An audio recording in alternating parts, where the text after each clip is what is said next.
Thank you very much, and thank you for the opportunity. Good evening. So we have a lot to cover, and I know the window frame is tight, so we're going to try to do as much as we could. It's definitely a very big topic when it comes to kashrus. We obviously want to be keeping the highest standard, and when it comes to bugs, there's a lot of misunderstandings at times and misconceptions. So the point of these classes is to give clarity in all the matters of bug checking, as well as getting clarity in how to properly check at home and what standard one should take upon themselves. And we'll go into detail with all these things. What we're going to cover today, I'm just going to mention some bullet points. We're going to cover the severity of the isser that we're dealing with, bugs. We're going to discuss as well where to draw the line, what things don't need checking, what things do need checking, as well as if there's different obligations. Is it a chumrah? Is it a chiv d'Rabbanan, a rabbinical obligation, or chiv d'Oraisa, a biblical obligation? As well as we'll discuss what changed. Is it a new thing, a new fad, that hashgachas are finding more and more bugs and telling us that things need to be checked or things cannot be used? And we'll also discuss, can anyone check? Does one have to be an expert? And if we have time as well, we'll cover what's needed, the basics of what's needed for checking bugs at home. And we'll start with the first thing, the severity of the isser. Although fruits and vegetables essentially are kosher, unless they're coming from Eretz Yisrael, or in which there could be problems of Shemitah, Thrip, and Meiser, and Arla, or outside of Eretz Yisrael, Arla as well. But generally, fruits and vegetables are something that's going to the hechsher. But one has to be aware that there is a bug issue, which in halachic terms is called talayim problem. Talayim literally translated as worms, but it refers generally to all types of bugs. And obviously, consuming bugs is a kashrus problem. It's definitely a kashrus problem. Bugs are asur min haTorah. They're biblically forbidden to eat. In fact, it's brought down in many svarim that eating bugs in a way is a very, very harsh isser. Both we see it from the amount of lavim, the amount of transgressions that a person transgresses when he eats a bug, as well as the word when the Torah refers to bugs, it's called shkatzim, which means something very abhorrent and disgusting. And it says that the effect that it has on someone's soul, as well, it's mitama a person in a very harsh way. Obviously, someone who's careful from avoiding bugs brings a very special and powerful kedusha upon themselves. The Torah mentions many times the prohibition of insects, and some insects, depending on if they fly or if they crawl or if they fly and crawl, could be either 4 lavim, 4 transgressions, 5, or even 6. And to quote the words of the Pelaites, which is a very famous author, which wrote a very powerful book, gives guidance in how to live your day-to-day life. He lived in the times of the Mitzler Rebbe. He's addressing over there the topic of strawberries and berries in general, but he writes, I'm just going to translate instead of reading in Hebrew and translating, but he writes in short, just imagine the following: and someone eats, in the Velo, if someone eats a non-kosher animal, an animal that was not shechted, or chazer, he writes, someone eats an animal which obviously is clearly not kosher, like chazer. He says there's only one, you only get one transgression per kazayas. That means per 1 ounce that you eat, you get 1 isser. However, when it comes to eating one bug, a person can get 4 or 5, or even more. So a person which is not being careful, he says a person would be ready to do anything to avoid eating chas v'shalom, any amount of treif. But when it comes to bugs, unfortunately, he says many times people are not as careful, and therefore, in truth, the severity of the matter is so immense that we have to be even more careful when it comes to such matters. And that's why we're here to give clarity as much as possible to this topic. So I guess we'll start with, where do you draw the line? What needs to be checked? Technically, you could maybe find bugs on anything. So at what point do we say, this is an obligation, it's already a chumrah, or this is the difference within obligations? So generally speaking, there are three categories mentioned in halacha. The first one being called fruits and vegetables that are muchzik b'tulai. Muchzik means that you can basically assume they are infested because they are usually infested. This category is generally explained in halacha as there's 51% of the time this produce is infested. Such produce, which is muchzik b'tulayim, that's considered usually infested, there's a chiyuv deraisa, a biblical obligation to check it. That means approaching and you want to even eat this produce, you have a biblical obligation to check it. And if somebody went ahead and ate that produce, even if there was no bugs in it, the fact itself that they ate it without checking it, that itself already, that it would be being over on a chiyuv deraisa, being negligent in a biblical obligation to check. So that's the first category. Second category is something called miyut hamatzui. It's a minority, but it's still common, which means things that are commonly infested, but it's not for sure. So it's common, which halachically there are two general ways to categorize this. One opinion holds that it's somewhere close to 50% of the produce is usually infested.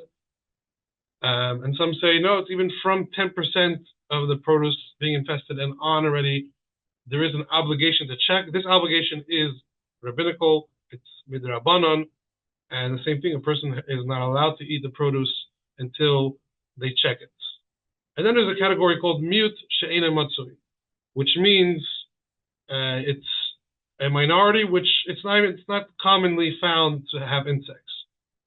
This, according to the two opinions, is either under 10% of this produce being infested, or the other opinion, under around in the 40%.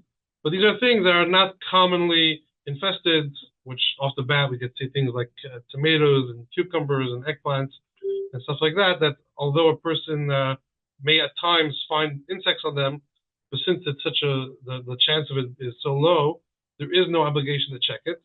And in such a case, when there is no obligation to check it, if a person went ahead and ate it, and if there was a bug, in such a case, you are considered an einus. Einus means it's beyond your control because you were not in any way obligated to check this.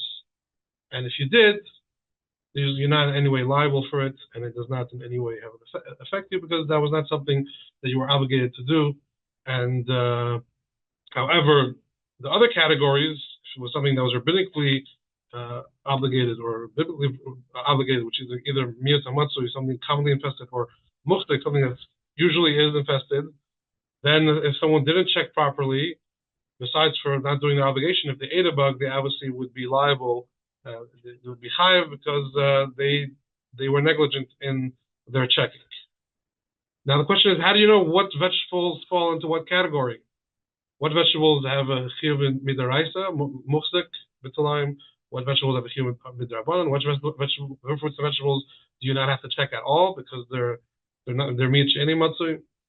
And it's very hard on our own, obviously, to tell because you really have to have a lot of data and a lot of produce, going through a lot of produce every day and really checking things to know the statistics.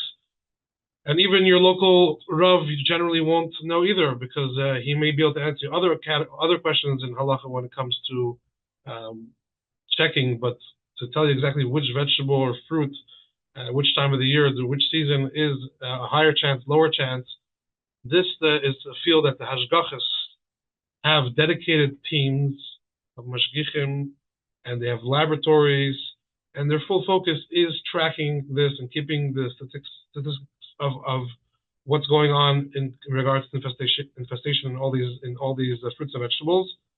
And the only way to properly have information is to be in touch with the hashgacha that you feel comfortable getting guidance from, and checking in with them, seeing did things change. There's things changing all the time. It used to be that, for just an example off the bat, used to be totally fine to just quickly rinse blueberries, and now blueberries, according to some hashgachas, need a more thorough rinse. According to other hashgachas, some hashgachas you won't even want to say that blueberries shouldn't be eaten altogether. So depending on the hashgacha that you feel comfortable following, but they will have their stats that they personally and their experts came up with, and based on that, decide which things need checking, which things are in the middle category, which things are an absolute obligation, their eyes to the check, and that's really the best place to get the most thorough and up-to-date information in regards to that.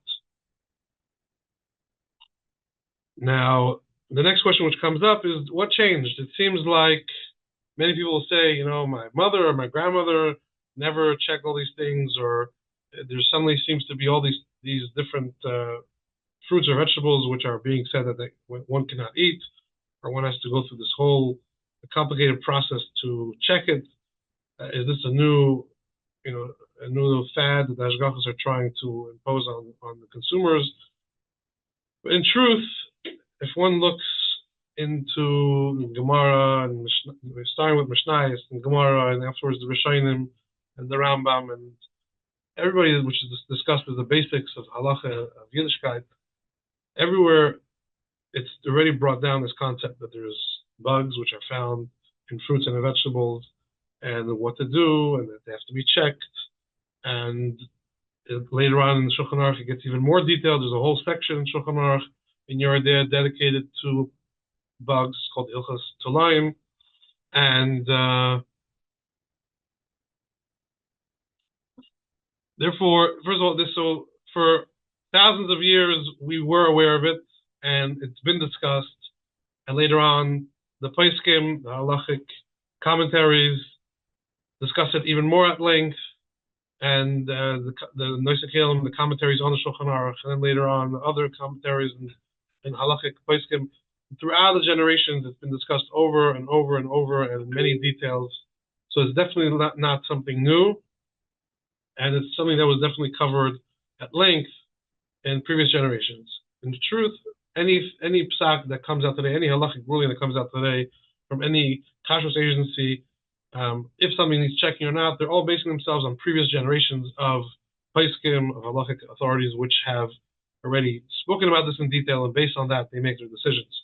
So this is not something new. This is something that's always been around. There's actually, I was just seeing today a very interesting tshuva, a response of the Tzemach Tzedek to a Rav that had an interesting question regarding a woman that was preparing what he calls kraut, which is, I guess, a cabbage.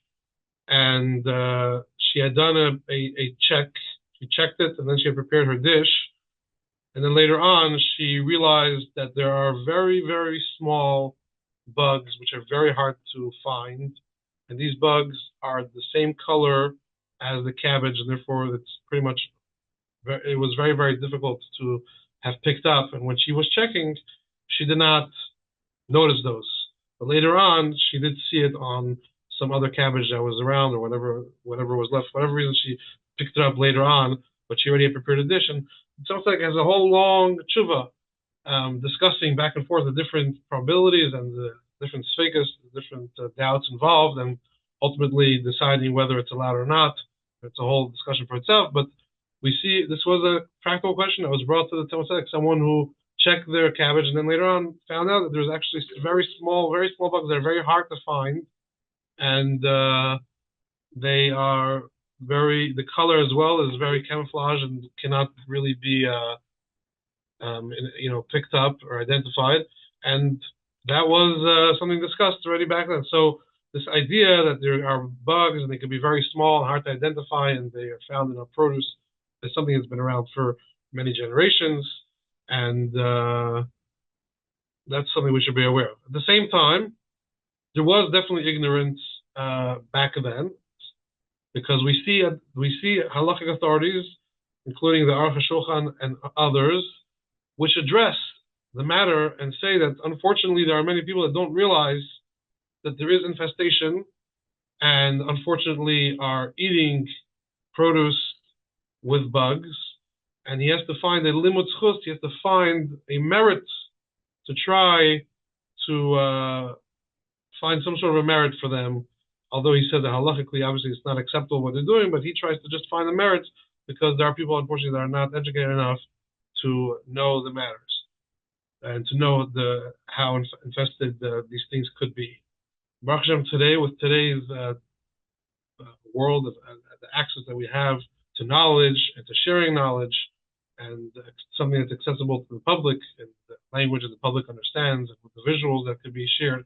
The level of education that can happen today is on a much, much incomparably a higher level than it was back then. So obviously today the education is spreading much more. So there's much more of an awareness. But there definitely was an awareness back then. But the common folk maybe were not as aware because they may have not been educated the way they should have been.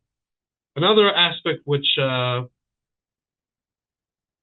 may have made things be unclear is that if we could go back not too long ago, within the United States, if we're going back 25, 30, 40, 50 or more years, they were using very, very harsh chemicals as pesticides, and that was being very useful to get rid of all of the bugs. But at the same time, it was very harsh on the health, and they realized that it could be causing yenamachla and other illnesses, and they started cutting down. Now, as soon as they started cutting down, the bugs which were found, which were existing, were the stronger ones that survived the harsh chemicals. So the ones that are the bugs now that are around in the fields are in general the stronger ones, and the pesticides that they're using is much lower and much weaker and much less chemicals. So because of that, there was an increase in the past 25, 30 years in bugs, more than somebody who was living 30 years ago, 40 years ago, or 50 years ago may have experienced. And it's true that when the many Jews came to America 40, 50 or more years ago, the produce was very clean, and therefore the whole idea of checking pretty much was not really happening, because it happens to be that it was very clean. And with that, slowly by slowly, it got a bit forgotten as well.